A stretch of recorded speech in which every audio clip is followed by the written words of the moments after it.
Trevor Noah has left The Daily Show. 7 years tenure as its host.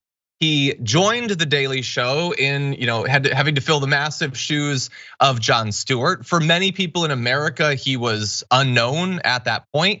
And through the course of the 7 years of him leading the show, they brought on tons of new faces. They addressed the news in a different way. They had to go through, more than 2 years of the pandemic, which is a very different way of doing the show. And Trevor had to, steer the ship during that period.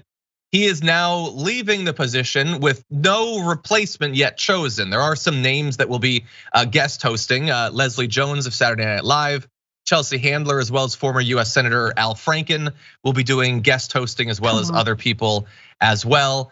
We don't know if they will choose a full-on replacement. I assume that at some point they will, but Francesca, The Daily Show, I know we each have a history with it, with watching it or applying to it.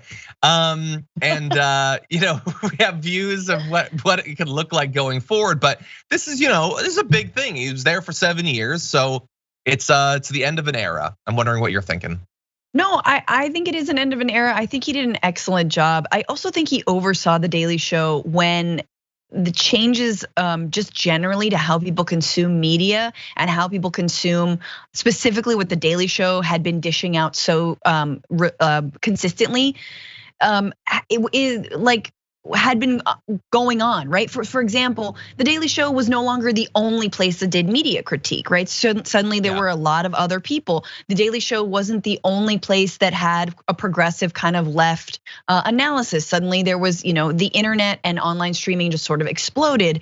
And so I think also Comedy Central not being like people cutting cords and not having cable, like it was a difficult moment to oversee The Daily Show, to say nothing of the fact that Donald Trump and the entire Trump administration, you'd think it'd be a goldmine for comedians, but honestly, he is a walking joke himself. So living inside of the satire suddenly isn't that funny. You can't make stuff up. You're like, oh yeah, it's like if they booked a press conference at a Four Seasons landscaping company. Like, oh my God, they just did that.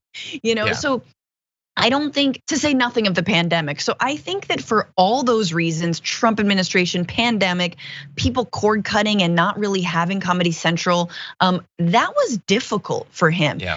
And also being an outsider, right? Like being from South Africa and coming into American politics. And I think he did it with a lot of grace. He gave it his own flair. I think his act outs and his act outs to me are probably one of the strongest things that he had. And I think that as a comic, him deciding to take a break or shift and basically go on a massive world stand-up tour is awesome, and he can be completely and fully himself. And I think it's great that The Daily Show overall is taking his time to just have different guest hosts, because I do think that The Daily Show needs to figure out where it's going, what it is, what it's gonna look like in the future. I know that the ratings haven't been what they were before, again because of streaming, etc. So I think it's smart. Yeah, I don't know that you cited a lot of good reasons. I don't know that anyone could, if John Oliver took over, it wouldn't have the views that it did under Jon Stewart. That's just not what media is like. If Jon Stewart returned to it, which I don't know, maybe they'll try to do that, it would not have the views that it did. Right. But it's important anyway.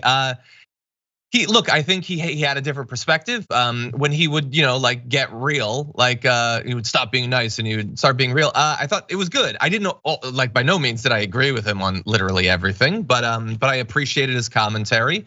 I'm very interested to see what comes of this. I know, in addition, I think Sarah Silverman is going to be doing some shows too, and of course she's done, hosting. She had her own show, which I actually quite enjoyed for a couple of seasons. Yeah.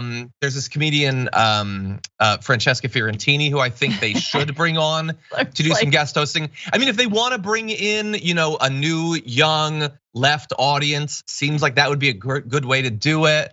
Al Franken, I have good memories of Al Franken, but those are memories. Yeah. So maybe a direction to go in. Well, that's interesting, because I do hope that they, I think they'll have Trevor Noah, Jordan Klepper, but I do hope they have some like unknown comics or some of the writers who, or some of the like Jabuki White would be awesome. I hope that there are fill-ins who people are like, I have no idea who that is, but that's cool. Yeah. And they get exposed to other folks. Yeah, and you never know what's gonna come of that. I remember when John Oliver did that like 4 months of standing in for Jon Stewart. As a big fan of Jon Stewart, I was like, who the hell is this Brit and what does he think he's doing? And now, obviously I love him. So you never know what's gonna happen. Anyway, job well done, Trevor. It didn't fit structurally into my news consumption all that often, although I did watch clips from time to time. But whenever I would check in, I appreciate it. You didn't have to admit that. Just say job well done. I don't get to consume a lot of. I never watched. I heard you were good. Anyway, I'm saying goodbye. What I saw I liked.